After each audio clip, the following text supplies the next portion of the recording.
আমি আজ থেকে আমার ইউটিউব চ্যানেল আমি বিবেকানন্দ বলছি।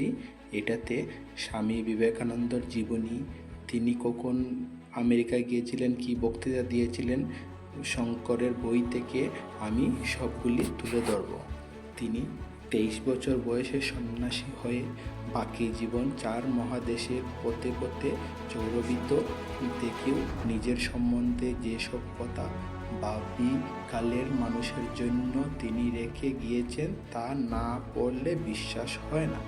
আজও বিবেকানন্দের আপন কথা শুধু আমাদের উদ্দীপ্ত করে না, গভীর বেদনা আমাদের মনে গড়ে ওঠে তার সংখ্যাহীন সীমাহীন যন্ত্রণার কথা ভেবে।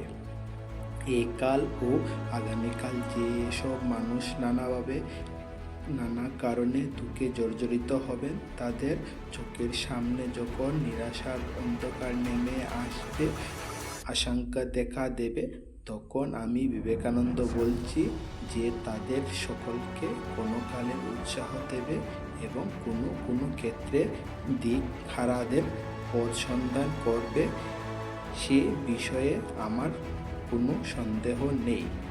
আজ থেকে আমি স্বামীজির আশীর্বাদ পাদপদ্মে প্রণাম করে আজ থেকে আমার ইউটিউব চ্যানেলে আমি বিবেকানন্দ বলছি। ওনার গল্প, উনি কী খেতেন, কী ভালোবাসতেন, রামকৃষ্ণ পরমহংসদেবের ঠাকুরের কথা, মায়ের কথা, গুরু ভাইদের কথা সব তুলে ধরব।